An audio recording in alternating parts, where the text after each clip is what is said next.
자, 오늘은 산업안전지도사 2차 시험이 있었죠. 어떻게 시험들은 잘 보셨나요? 전반적으로 제가 오늘 문제를 보니까 난이도 측면에서는 그리 쉬웠던 회차는 아니었습니다. 오늘 여러분들과 함께 간단히 시험 문제에 대한 리뷰를 함께 해보도록 할 텐데요. 자, 첫 번째 문제였죠. 자, 크레인의 방호장치 중에 권과 방지장치와 과부하 방지장치에 대해서 각각 설명하시오라고 나왔죠. 제 서브노트 문제 9번 43페이지에 보면 문제 9번에 권가 방지장치가 있죠. 네, 권가 방지장치란 화물 권상 시에 이 훅 등의 달기 기구가 정해진 위치보다 높고 그리고 낮게 권상될 시에 드럼 등에 부딪히는 충격으로 인한 화물 낙하를 방지하기 위해서 자동으로 동력을 차단하고 작동을 제동한다. 여기 보이십니까? 네, 이게 권가 방지 장치거든요. 네, 이 센서에 드럼 등의 달기 기구가 접촉이 되면 인터락에 의해서 바로 연동에 의해서 정지가 되는 그런 조건을 말하는 거죠. 네, 종류를 본다면 나사식, 그리고 캠식, 중추식, 직동식이 있는데 종류와 그리고 동작 원리, 그리고 비고란을 해서 요 권가 방지 장치와 과부하 방지 장치의 방호 장치에 대해서 설명을 하고 있으니까요. 예, 이렇게 권가 방지 장치는 무엇이다라는 정의를 내려주시고 그다음에 요 정도 박스 쳐서 종류까지 이렇게 작성을 해주면 되겠죠. 자, 그리고 무엇을 물었습니까? 과부하 방지 장치를 물었죠. 과부하 방지 장치는 이 기계를 안전하게 운전할 수 있도록 미리 설정된 하중을 초과하지 못하도록 해주는 장치를 말하는 거죠. 과부하 방지 장치는 여기 이렇게 부착이 되어 있습니다. 엘리베이터를 예를 들면요, 승강기 우리가 뒤늦게 탑승하면 부저가 울리면서 굉장히 민망한 상황이 발생하죠. 네, 그거와 비슷한 원리예요. 그래서 화물을 들었을 때 결국 로드에 제한된 어떤 하중을 오버했을 때에는 부저가 울리면서 작동을 제동시키는 그런 아주 이 양중 작업에 있어서 가장 중요한 또 방호 장치라고 할 수 있겠죠. 이 또한 정의를 이렇게 설명해 주시면 되고요. 이것도 종류가 전자식과 전기식, 기계식으로 분류가 돼 있거든요. 그래서 원리와 적용 기계 비고 이 정도 박스로 이렇게 문제를 써주신다면 크게 무리가 없었을 듯 했던 문제였습니다. 이 문제는 난이도가 굉장히 쉬웠던 문제였어요. 자, 두 번째 문제죠. 기계 위험 요소 사고 체인, 즉 액시던트 체인의 5요소를 쓰고 그 다음에 이 요소에 대해서 설명을 하라고 나왔죠. 자, 이 문제 같은 경우는 지도사에서도 2차 때 출제된 적이 있었어요. 그리고 기술사에서도 가끔 출제되는 문제인데 이 문제를 틀리면 안 되는 거죠. 너무나도 쉬웠던 문제이기 때문에. 자, 이 문제도 서브노트 200번 문제의 496페이지에 기록이 돼 있었어요. 200번 사고 체인의 5요소 나왔었죠. 요거 같은 경우는 단답형이기 때문에 개요까지는 필요가 없었고요. 지도사는 이렇게 사고 체인 5요소를 요 정도 써주시면 됐겠죠. 첫 번째 1요소는 함정, 트랩이죠. 기계 운동에 의해서 트랩점, 그러니까 끼임점이 발생하지 않는가를 묻는 거고요. 그리고 2번 2호선은 충격입니다. 임팩트. 움직이는 속도에 의해서 사람이 상해를 입을 수 있는 부분은 없는가. 주로 예를 든다면 산업용 로봇에 사람의 손과 팔처럼 작업을 하는 기계를 말하죠. 이 매니플레이터. 여기에서 충격을 일으킬 수 있는 요소가 되겠죠. 3요소는 이제 접촉, 컨택입니다. 날카롭거나 그리고 뜨겁거나 또는 전류 접촉 시 상해를 입는 요소는 없는가. 4요소는 얽힌 말림을 이야기하는 거죠. 이거는 이제 기계 설비에 말려들 위험은 없는가. 드릴, 회전축 같은 걸 얘기하는 거고요. 그 다음에 5요소는 튀어나옴, 기계 부품에 피가공제가 기계로부터 튀어나올 위험이 없는가. 우리가 회전하는 연사 숫돌에 이 숫돌이 파괴가 되었을 때는 그 파편이 비례될 수 있기 때문에 그와 관련된 내용들을 예로 들 수 있겠죠. 그래서 이 정도만 써주셔도 크게 좋은 점수를 받았겠죠. 자, 세 번째 문제는요. 줄거리용 와이어 로프의 단말 처리 방법 5가지, 즉 단말 가공법을 말하는 거예요. 이것을 쓰고 각각 설명하시오라고 나왔습니다. 이 또한 서브노트 문제의 143번 406페이지를 한번 볼까요? 와이어로프의 단말 가공법. 크게 보면 아까 5가지를 쓰라 그랬잖아요. 1번 쐐기 고정법, 2번 클립 고정법, 3번 아이스플라이스 고정법, 4번 소켓 멈추법, 5번 압축, 즉 파워로크법이라 그래서 요 정도 5개만 써줘도 단답형이기 때문에 되는 거죠. 쐐기 고정법 같은 경우는 이제 일종의 쐐기에 로프를 감아서 이런 케이스에 로프를 밀어 넣어서 결속을 하는 방법으로서 효율은 그리 좋지는 않습니다. 그리고 클립 고정법은 우리가 가장 일반적으로 양중 작업할 때 많이 쓰는 거죠. 가장 많이 사용하는 것으로서 클립을 체결해서 가공하는 것으로서 이 클립 체결 수에 따라서 또 방향에 따라서 효율이 달라지기 때문에 굉장히 주의해야 될 그런 고정법이고요. 효율은 80%를 이 기준으로 하고 있죠. 아이스플라이스 고정법 같은 경우는 이런 체결 기구가 없어요. 그래서 딤블 같은 걸 하나 이렇게 넣어서 로프의 단말의 링 형태로 가공하는 방법을 말하고 효율은 75에서 90%. 가장 좋은 효율은 이 2가지입니다. 소켓 멈추법, 그러니까 합금 아연 고정법이라고도 해서 이 소켓 안에다가 합금 등을 주입하는 거예요. 그러니까 용융 금속을 여기다가 딱 주입시켜서 고정시켜 가지고 사용하는 거로서 효율이 100%죠. 그 다음에 파워로크법 같은 경우도 마찬가지예요.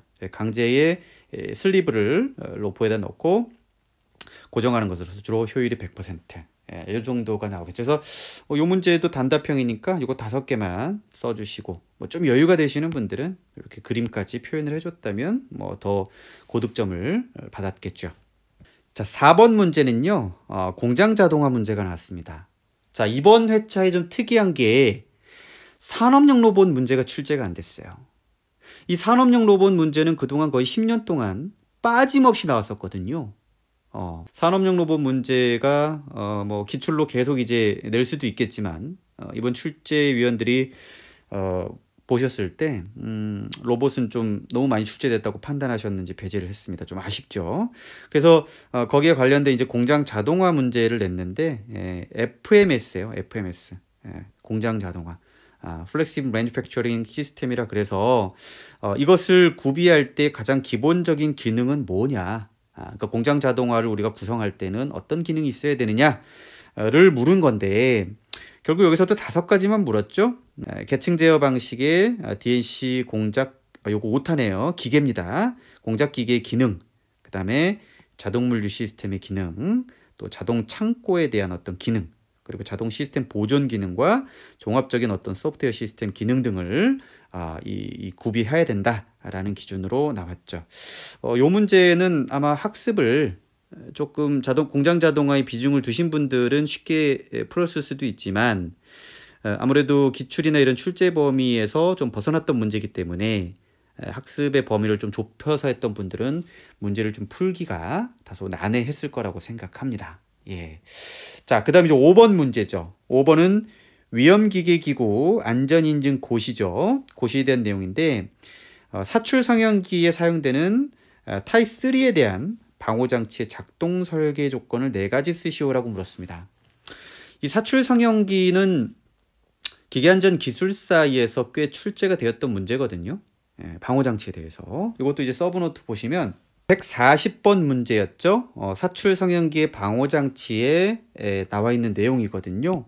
이 내용도 보시면 일단 답안이 어디 있냐? 아까 타입 3였죠. 방호 가드 형식의 가동형 요거였네요. 요 타입 3에 대한 문제를 묻는 거였어요. 요거.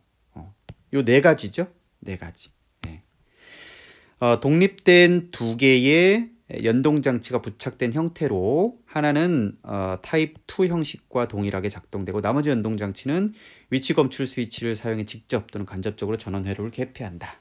2번째는 가드가 닫힌 경우는 위치 검출 스위치는 작동이 중지가 되고 폐회로가 구성되어서 전원 회로를 차단시키지 않도록 해야 된다. 그죠? 그 다음 3번째는 가드가 개방 시에는 마찬가지로 검출 스위치에 의해서 가드의 직접적인 작동은 직접 작동되며 2차 차단 장치를 경유해서 전원 회로를 차단하는 그런 정지 회로를 구성하고 있고 또 2개의 연동 장치 작동 상태를 감시하고 1개의 연동 장치에서 결함 감지 시에는 작동이 정지된다. 페일세이프 개념으로 이렇게 방호 장치의 타입 3를 물었죠. 요거 같은 경우는 요 정도 1, 2, 3, 4번 4개를 물었으니까 이걸 답을 쓰면 되는 거예요. 예. 근데 아마도 요 문제도 사출 성형기에 대해서, 그러니까 기계안전 기술사를 같이 병행해서 학습하셨던 분들은 아마 요걸 체크를 좀 하셨을 텐데, 지도사만 먼저 학습하시고 이렇게 준비하셨던 분들은 요것도 좀 쓰기가 어려웠던 그런 문제였었던 것 같아요. 자, 다음은 논술형 6번 문제입니다. 산업안전보건 기준에 관한 규칙에서 드디어 나왔네요.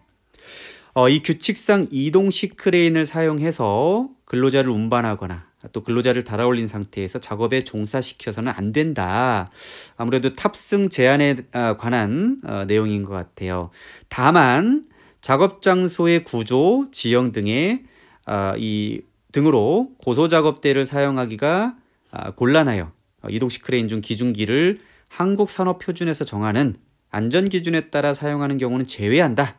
이때 한국산업표준에 따라 이 기준기에 체결하여 근로자를 운반하기 위한 탑승 설비의 설계와 설치 규칙에 대해서 설명하라라고 나왔죠. 자, 요 문제는 이제 서브노트에 없었는데, 요거는 조금 예상을 해볼 수 있었던 게 뭐냐면 작년에 요 사항이 개정이 됐어요. 그 개정 내용을 좀 보자면 규칙에 86조의 탑승 제한에 관한 이 규칙이 있습니다. 이게 언제 개정이 됐냐면 작년이에요, 작년.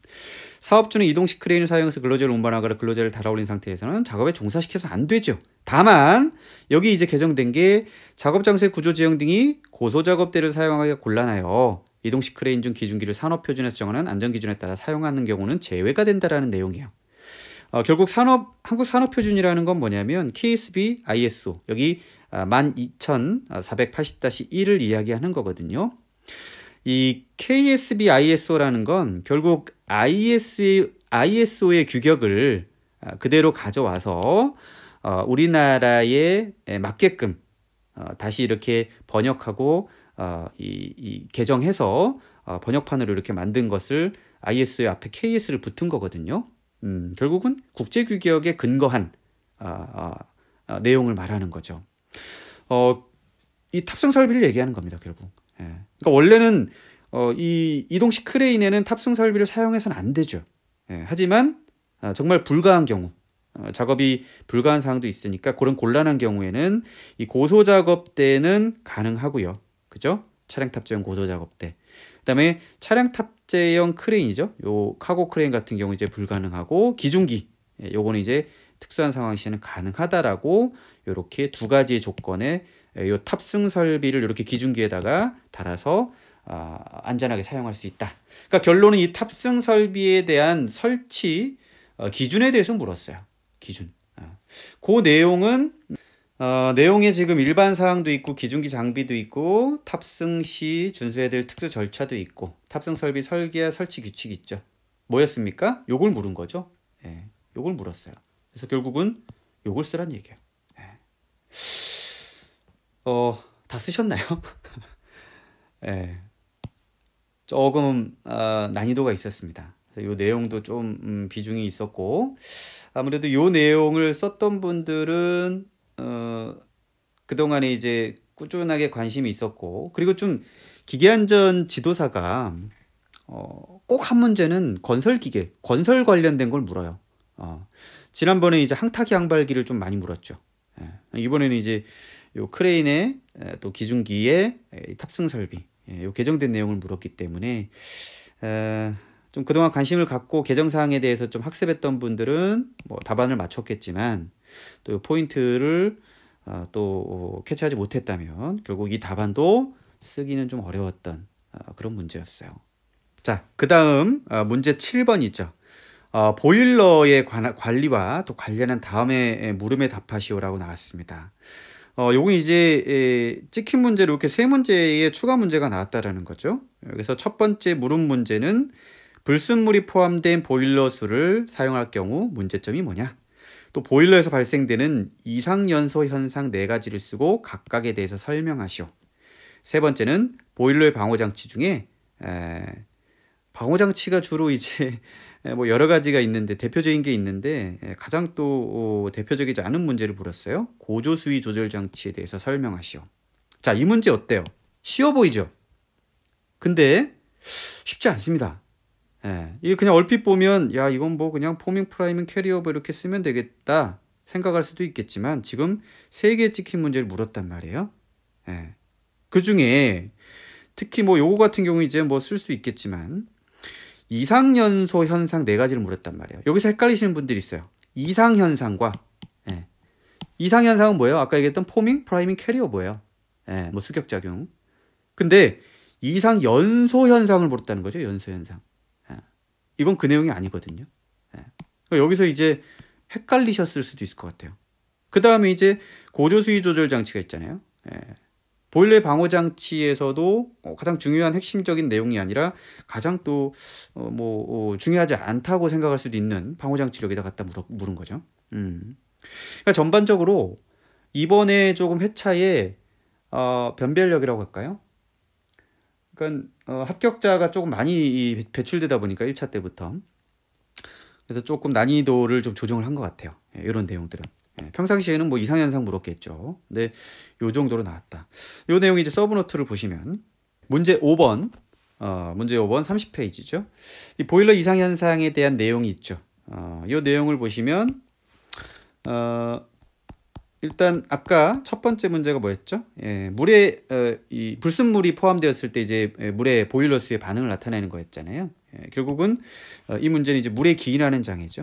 관석의 부착과 또 부식이 일어날 수 있고 캐리오버. 여기 조금 부연 설명을 해주면 좋을 것 같고, 그 다음에 아까 이상연소 현상 4가지를 물었던 거예요. 그건 이제 요거거든요. 불완전 연소, 이상소와 2차 연소 역화가 있죠. 요 내용을 물었는데 포밍과 캐리어버 뭐 프라이밍 이런 걸 이제 썼다면 그건 틀렸던 거죠. 그 다음 아까 3번째 뭐였습니까? 3번째는 여기 이제 문제 6번에 보면 서브노트 보일러 방호 장치에 보면 보일러에서 가장 중요한 방호 장치는 압력 방출 장치죠. 그 다음 압력 제한 스위치. 요 2개가 어떻게 보면 가장 핵심이죠. 그런데 물었던 게 뭡니까? 요걸 물었죠. 고조 수위 조절 장치. 보일러의 위험 수위를 낮춰서 과열 사고를 예방하는 장치다. 물론 뭐 요거는 상식적으로 알고 있을 것 같아요. 그래서 뭐 얼핏 본인들이 이제 풀어서 쓰면 뭐 점수도 받을 수 있었을 것 같고요. 근데 요렇게 내용을 쓰시고 그다음에 종류와 그다음에 이런 그림까지 하나 딱 그려주시면 뭐 거의 퍼펙트죠.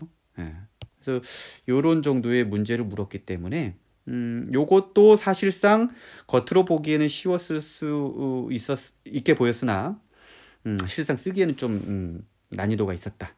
그렇게 표현할 수 있겠네요. 전반적으로 논술형 중에 요 지금 8번과 9번 문제는 이 2문제 중에 한 문제를 선택하라고 나와 있거든요. 그죠? 근데 아쉬웠던 게 이것도 조금 난이도가 있었던 게 6번하고 요 7번 문제는요. 이 필수예요. 2문제 다 써야 됩니다.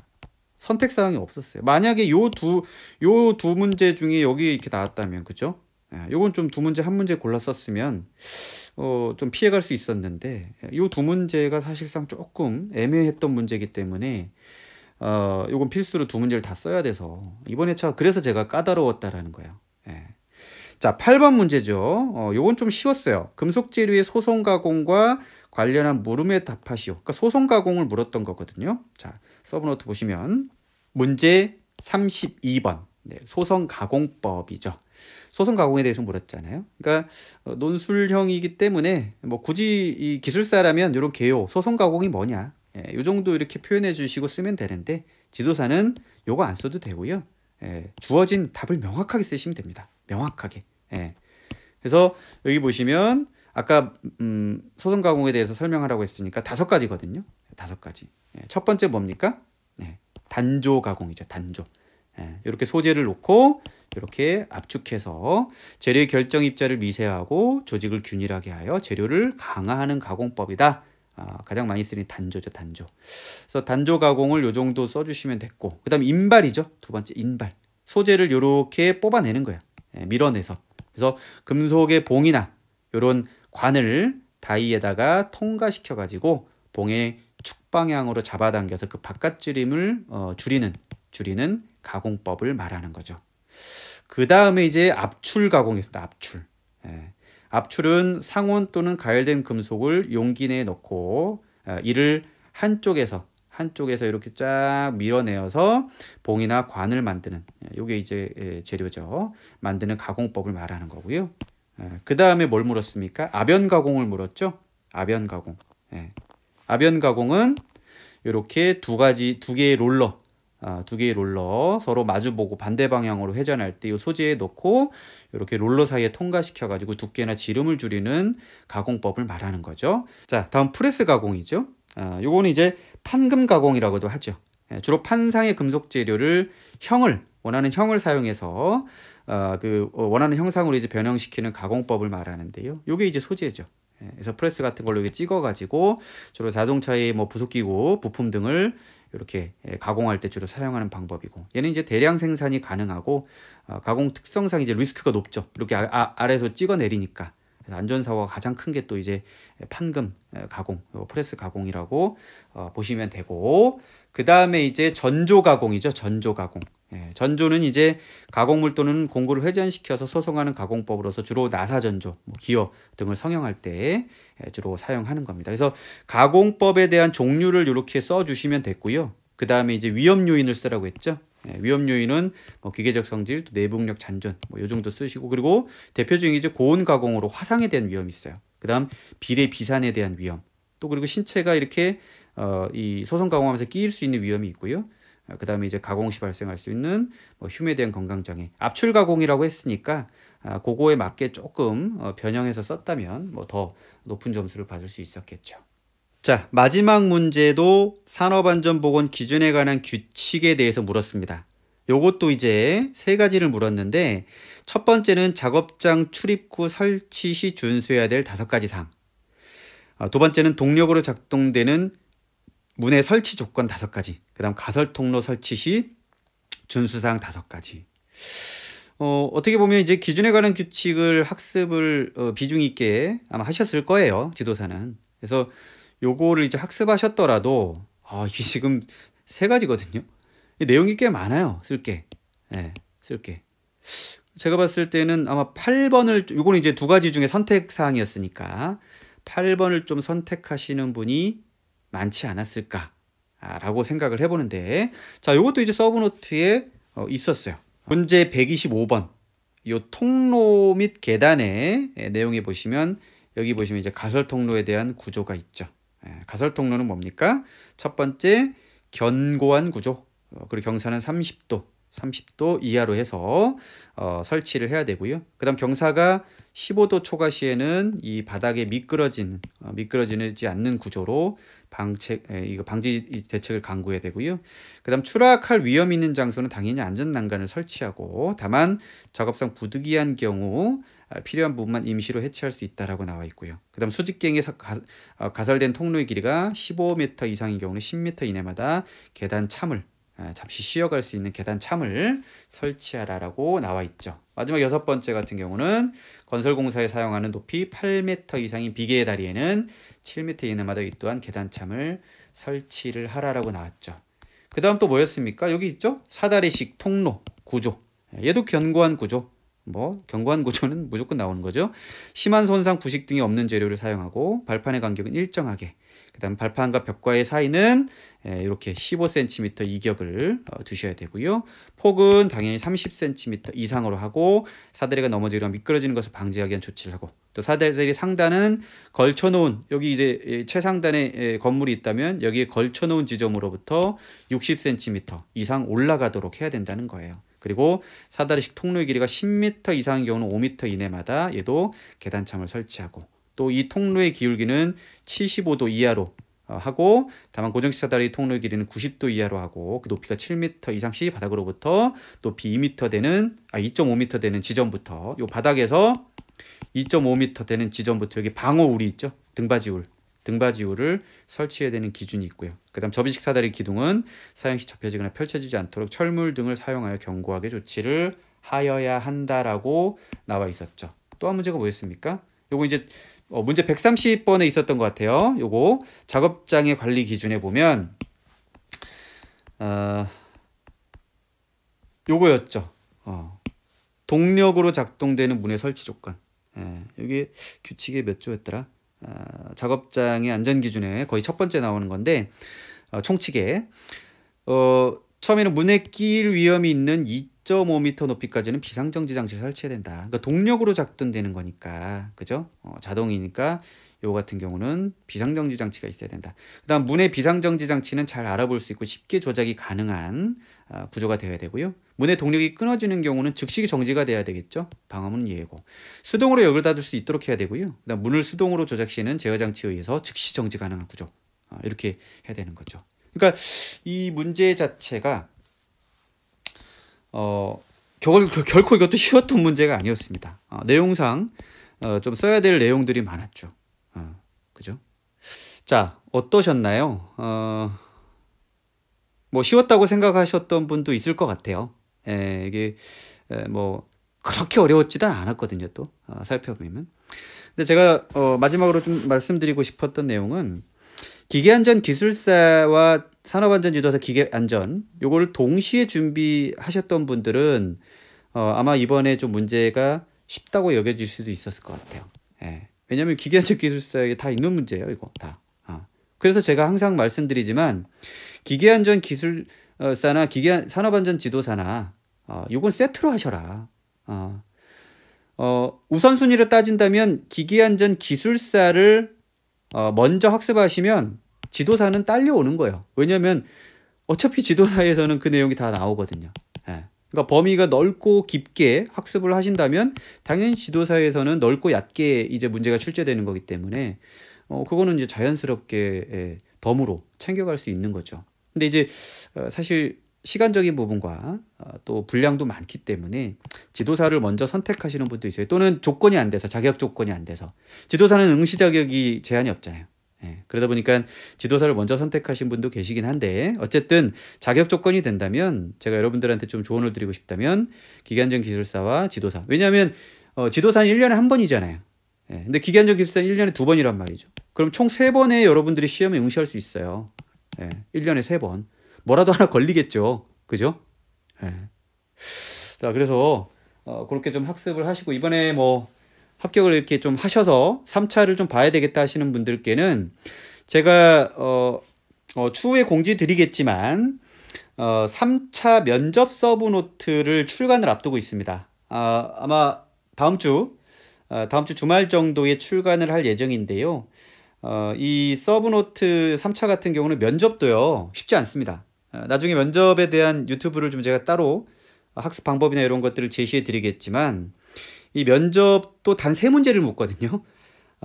정말 1년을 준비했는데 그 3문제는 답을 못했을 경우는 한 3분이면 밖으로 나가셔야 돼요. 3분.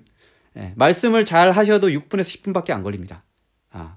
그래서 요게 이제 전략도 잘 짜셔야 되고 또 문제에 대한 컨택 포인트도 좀 잘 챙기셔야 되기 때문에 제가 그런 것들에 대한 문제를 좀 심혈을 기울여서 3차 면접 교재를 지금 거의 이제 다 작성을 해가고 있습니다. 그래서 요거 같은 경우는 제가 교재만 드리는 것뿐만이 아니라 무료로다가 요 1:1 화상 코칭까지 해드릴 거예요.